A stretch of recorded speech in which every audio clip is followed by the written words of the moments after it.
Hello and welcome to this special panel session here in sunny Orlando, Florida for the NAFEM Show. And I'm delighted to be joined by an expert panel. My name is Michael Jones. I'm the editorial director of Foodservice Consultant magazine from FCSI. This topic today is about the key drivers and impacts of the electrification of commercial kitchens. I'm joined by two leading FCSI professional member consultants from FCSI, the Americas division, plus the senior technical leader of US Electrical Power Research Institute and the Chief Air Force and US Space Force Food and Beverage US Air Force, plus the president of Middleby Ventless Cooking Solutions. So firstly, let me ask each participant to introduce themselves and tell us a little bit about their organization. Marcin, can we start with you first, please? My name is Marcin Zmiejko. I'm a food service consultant with YoungCaruso based out of Denver, and we work with food service in pretty much every single aspect where commercial food service is required. Fantastic, welcome Marcin. And Kristin, please. Hi, my name is Kristin Sedej. I am the president of S2O Consultants. We are a design firm based out of Chicago, and one of our largest market segments is in the sports, both professional and collegiate. Fantastic, thank you Kristin. Rick, please. And I'm Rick Ranhotra. I work with EPRI, which is the Electric Power Research Institute, founded in the 70s, and we work from generation to transmission to end-use applications of electricity. Thank you, Rick. Jim.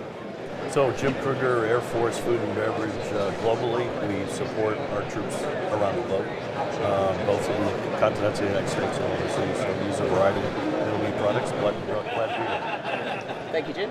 Scott, please. Scott Heim, I'm the president of Middleby's Ventless Cooking Solutions, and I have the pleasure to be on this panel, and I've worked with everybody who's here, and really excited to talk about this trend, which is the electrification of the commercial kitchen. Yep, it's going to be a great topic. Thank you, Scott. So let's get things going and do a bit of scene setting here for context. From all of your perspectives, respectively, how would you describe the current state of play with regards to how kitchens are being electrified and the rate that that's happening? Marcin, let's start on some of the projects you're working on. Yes, I noticed that there are companies that particularly would like to change completely from gas-operated appliances, which used to be the dominating energy source for United States cooking equipment, and they want to do anything they can to switch into electric. And I find businesses, especially in the world of technology, being a leader. Fantastic, thank you, Marcin. Kristin, what's it looking like for you? You know, it's kind of hit or miss. I think it's starting on the West Coast, moving to the East Coast. But I think people are the operators have learned on gas equipment, and it's trying to convince them. You've got people that want to do the right thing from a sustainability standpoint, but you've also got a lag in some of the operators that, they just don't want to go there yet. So it's a matter of education. Yep. Rick, what does progress look like from your point of view? Well, apart from the geographical points that Kristin talked about, we also see that new restaurants, new establishments tend to embrace electrification a lot faster because they don't have that invested cost with equipment. And so that is where we're seeing the rate of electrification at an increased rate. Thank you. Jim, what about from your perspective? So on a military installation, it's really much like a city within a city. So when we have an opportunity to renovate and update old dated equipment, to be able to get out of gas and get into electric, and then look at something like this to be able to use ventless and more technology in that same footprint. So we're picking up square footage by eliminating some of that legacy gas. Thank you, Jim. Scott, what does that rate of progress look like from your perspective? When you look at the comments that just were made, what's been happening across the U.S., it's amazing how things have changed because of California, where 4 years ago, it was about 45 to 50 metro areas that were saying any new restaurants, any new remodels had to go with electric equipment only. Yep. And then you get to the summer last year, and it's exploded. Over 90 different metro areas in California, you have to go electric only. So California led the way, and then Denver jumped on board. They said you got to go electric. Chicago, Cook County did, Detroit, Washington, and now New York City. It's starting to really accelerate. And just, I guess, a broad question to the whole panel. Chip in with an answer here if it's relevant. Which sectors are leading the way with this trend? We've heard about the geographical areas, but what particular sectors are you seeing this progress in? Scott, have you got? If you want to start with me, sure. My gosh, the big announcement again: California. The 2035 mandate that's all going to be EV or hybrid cars.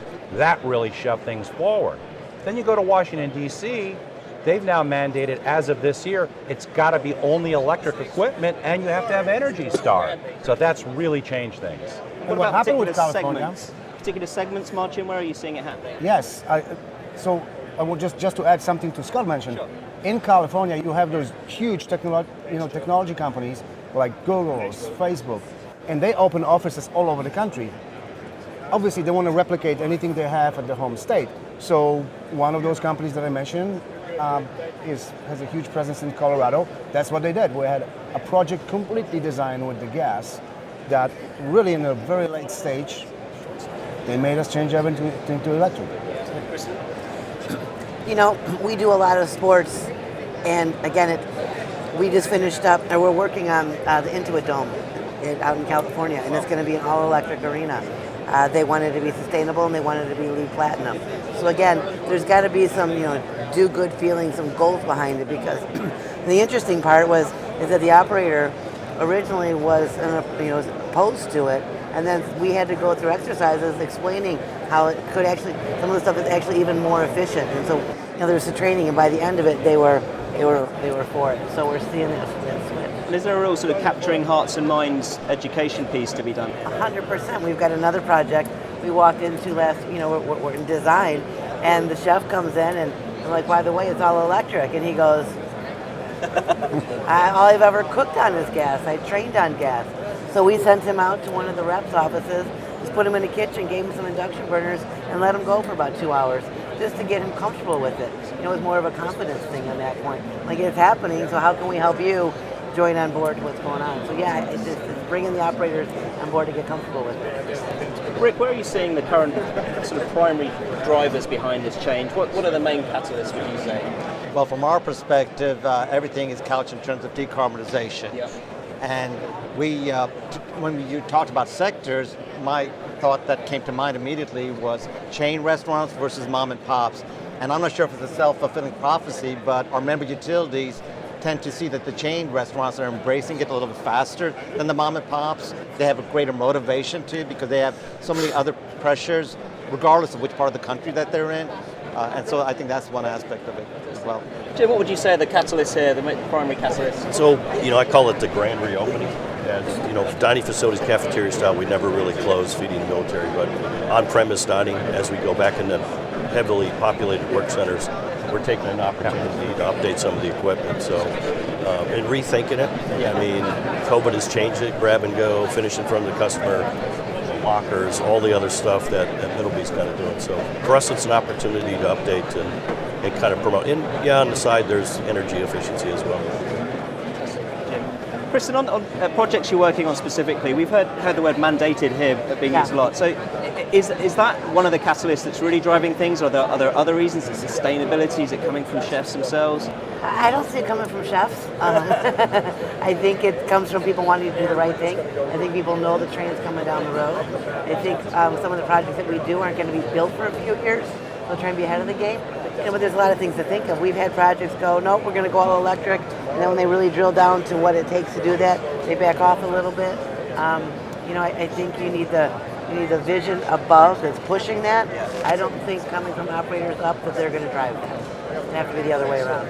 Let's look at some of the impacts this is having as well, primarily on kitchen design. So Marcin, on the projects you're working on, how is this fundamentally changing how you design spaces, if at all? So if it's electric, in general, you can bring electricity everywhere. Gas doesn't give you that flexibility. You either have a gas or not. Even if you have the gas in the building and let's say one company takes over that place, you're pretty much fixed where you can put gas appliances. With electrically powered equipment, you can put them anywhere, and that has impact on more flexibility on our layouts. We can now put them, in the areas when we didn't even think about it before, with companies looking more into not only electric but ventless. You can put them really anywhere. So our layouts became more flexible and more efficient. Absolutely. Thank you, Marcin. Jim, let's talk about some of the challenges. Obviously, some of the facilities you and your teams are working on are huge. What are the obstacles they're facing in terms of making that transition towards decarbonisation? Yeah, just like you said. I mean, is there gas overseas, and is it dependent on something else, the type of gas? Absolutely. But electric's portable, and you couple with ventless and electricity. Maybe you have to update the electrical system that's there. But yeah, it's just it's cleaner, less maintenance. The portability. Look at the Evo grill. Whoever would have thought you'd been able to put a Evo grill in the middle of an area and just be able to produce food, finish it right in front of the customer. So two really go hand in hand. Yeah, fantastic.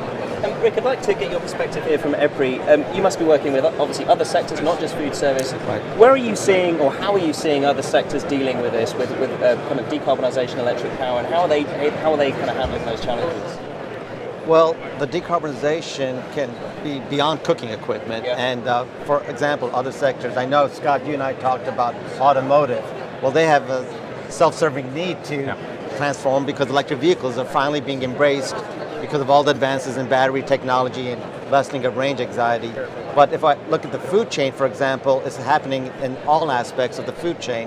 When we talk about agriculture, people are moving away from diesel-based harvesting equipment to electric. You still have some of those issues of battery and range, but they're making advances there as well. Then you look at a controlled environment agriculture. I'm not sure how familiar that is to folks, but indoor ag, vertical farms, people think of that. And there are people in the food service industry that are understanding that, and for restaurants, they may have herbs and other things growing on site. You have water savings, you have some of the other sustainability benefits. Yes. And then I look at another aspect of the food chain, which is food processing, and they've probably done the best job of embracing electrification. They're multinational, they have the drivers from Europe, so I think there are so many industries, and they've all come to the realization that electrification is the future, and some are just at different paces. Absolutely. Scott, Jim mentioned there about some of the innovation available. Let's talk about that for a moment here. You prior to this panel session, you commented to me before that it's wild how fast this area is growing. Let's talk a little bit about how innovation is helping keep up with that pace. Yeah, the pace is incredibly, in fact, I'm going to go back to what Kristin said with the stadiums and arenas. In October of 2021, Oak View Group, one of the biggest operators of stadiums, arenas, and concert venues in the world, they announced every one of their new remodels, new concession areas, even the corporate suites, wherever you're going to cook, it's all going to be electric equipment. So when you get that, and you get Microsoft up in Seattle saying we're going entirely with electric cooking appliances, or you get the new skyscraper in Manhattan with JP Morgan Chase, it's all going to be, again, climate-based. We're going to go electric.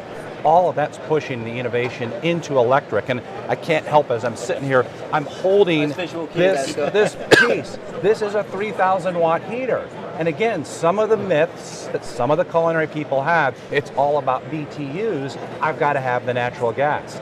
That's not the case. You can get this, and we're using this now across a lot of other sister brands within Middleby, but the electric innovations are there. It's getting them out, making sure we build the awareness, and we've always got to start with our key partners, the FCSI design community. Let's bring in that view here. So Kristin, as Scott mentioned, the innovation is there. How is that message getting through to operators? How are you as consultants helping to bridge that gap and make them aware that the innovation is able to meet these needs? You know, participating in things like this, number one, getting it out there, but really boots to the ground when you're in a room. Like you said, you can see the look of panic on the chef's face. He's been told it's all electric. How do you make them comfortable? You know, we bring in our partners, let them play on the equipment. It really is about building confidence, understanding why we're doing it. And Marcin, to echo that, are your clients seeing those tangible benefits? Are they able to kind of get that realization that it's going to fundamentally help them? By all means. They are. By all means, they see what, you know, the new technology and new equipment offered brings to the table. I mean, we try to bring them even to all the way to the areas where they can see and experience. And manufacturers been great because they allow them to go to use it. Sometimes they even lease the equipment so they can see if it operationally fits their needs. But it's embraced very, very well. Fantastic, thank you, Marcin. And Jim, same question to you, really. Are your team seeing those benefits? Is that message cutting through? Is the penny dropping? Oh yeah, absolutely. So, you know, the Air Force, we're kind of loud and proud. We like to lead, not follow. So we welcome consulting and, you know, great industry relationships with Middleby. I enjoy coming to NAFEM. I enjoy the new ideas. We're going to spend taxpayers' dollars, let's spend it right. And hopefully it works out for us. But yeah, we welcome innovation. We welcome new ideas. Thanks, Jim. Rick, are you seeing that operators are generally aware of the latest information on all electric building codes and that kind of thing? Is there still a big education piece to be done here, or do you feel like it's out there and information is getting through? I think the member utilities are trying to do a better job of working through groups like ASHRAE, Yes. working through FCSI, and educating on the challenges. And there are lots of challenges. I mean, we sometimes focus on the cooking equipment and the need for electrical capacity there, but electrification could include heat pumps for space heating. It can include heat pump water heaters. It could include the electric cars that they have to bring in. And I don't want to undersell the importance of having adequate electrical capacity and convincing the people that the other electrical loads are coming too. So yes, there's a panel upgrade for the electric cooking equipment, and that's not just a one-time thing. You've got to plan for the future and all these other electrical loads coming for all electric. And the codes and standards, they're changing, sometimes at a faster pace. And I think from what I understand from a friend at ASHRAE, states can opt in. So you might have the coastals opting in faster and embracing all of electric codes and standards. And perhaps, and I don't want to cast aspersions on the Midwest, but some parts of the country have less motivation to absorb it as quickly. So that's what we're saying. Fantastic. And just to build on what Rick was saying, another cool thing that the Electric Power Research Institute is doing, you get Southern California Edison in Irwindale, California. They've created their own little test kitchen, not that little, and you're bringing equipment in from the industry.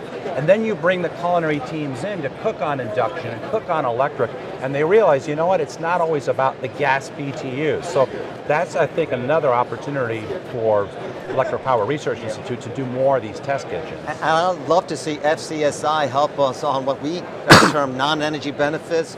We talk about cooler kitchens, we talk about less maintenance, and some of the manufacturers and NAFEM Show are trying to help us quantify that.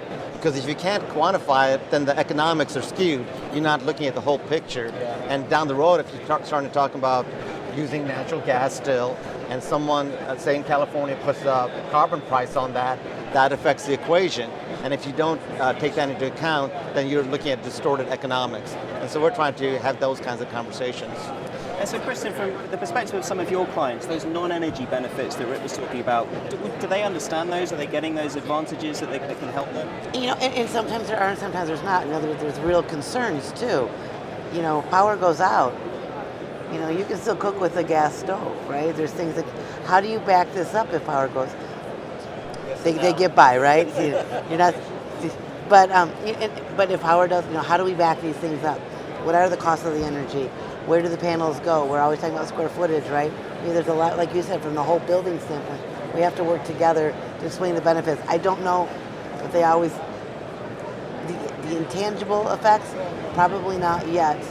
When you drill down, I think higher up, these kind of conversations are happening. It just depends on how far you get to the guy who's actually in the kitchen that day. Does he get it? We're working on it, We're working on it. But I think it comes from top down and selling that story so they understand, right, and what they are. Thank you. Question for you, Marcin. Ghost kitchens, obviously a sector that absolutely boomed during the pandemic years. Are ghost kitchen concepts better suited to an all-electric model, and if so, why? Yes, I'm glad you asked me because we just finished a project at the one of the big airports. They've decided to convert everything instead of having like a concession-style looking food offerings. They brought a local, real local restaurateurs, and obviously the space is limited. We got the building is fixed. I don't know if you guys ever seen the need to work at the airports, but the regulations are so strict. And they gave us, okay, this is basement, put the kitchen there. For how many? For all three of them. All three restaurants that's a ghost kitchen.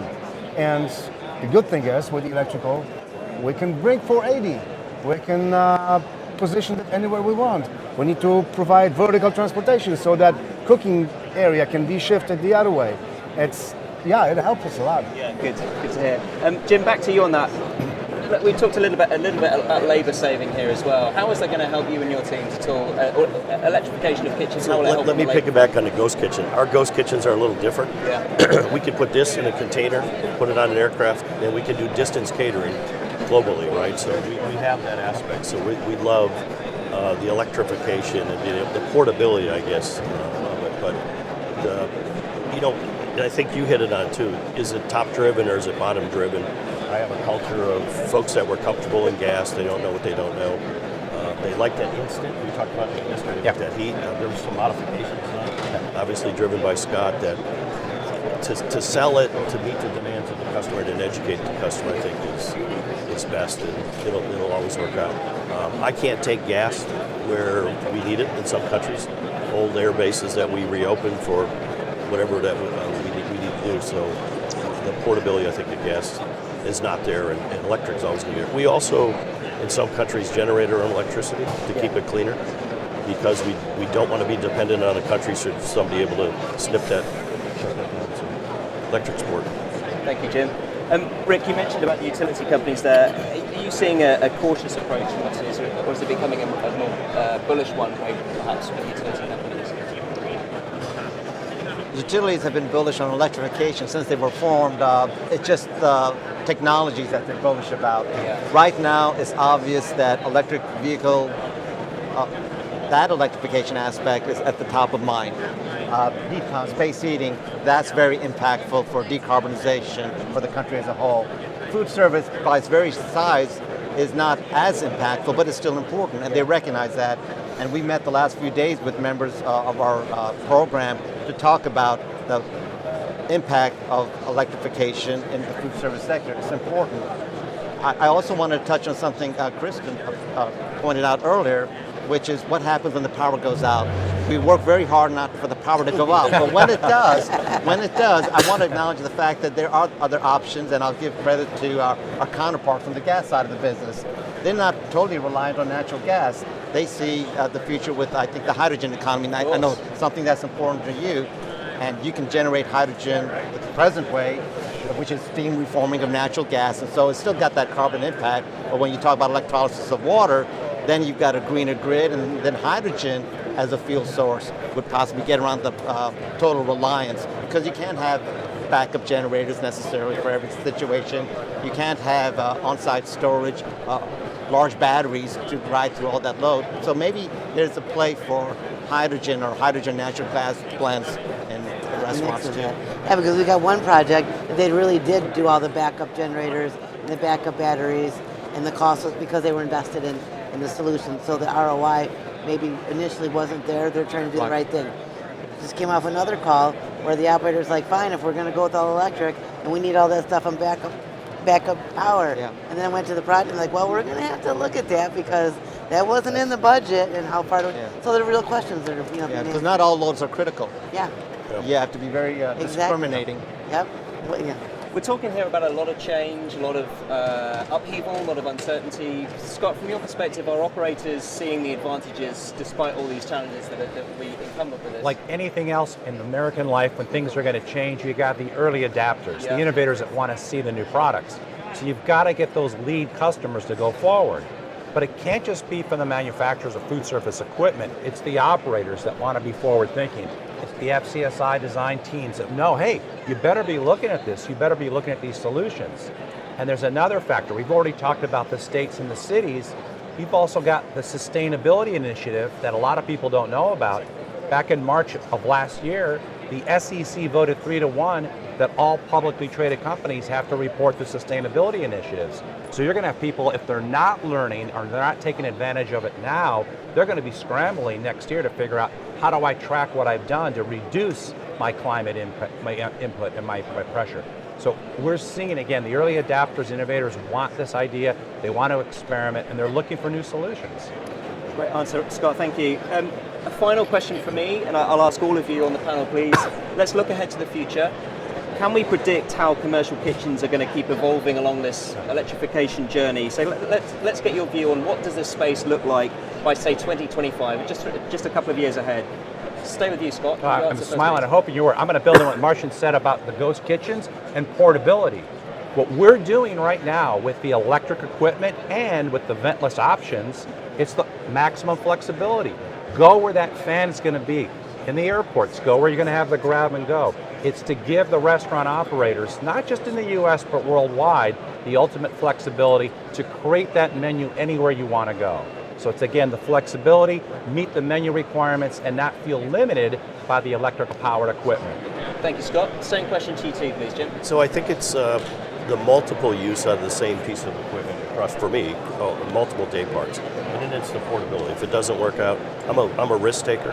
I love new ideas. Have we failed in some instances? Yeah, but the portability and the flexibility, and then education and training. Great culinary support, obviously from food manufacturers as well as industry partners. So the only way you're going to influence change is just to make it happen and educate and get that partner and then drive forward. Great answer, thank you, Jim. Same question to you, please, Rick.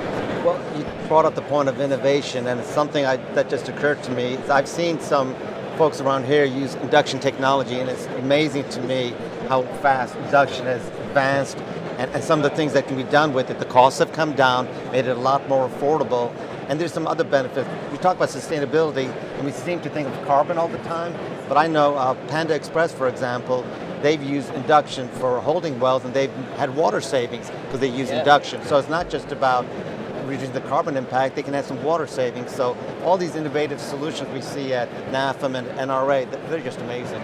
And it's going to increase the speed of adoption. Thanks, Rick. Same question to our consultants, Chris. You know, you guys have hit on, the big points that it's mobility, it's flexibility. Labor is an issue, right?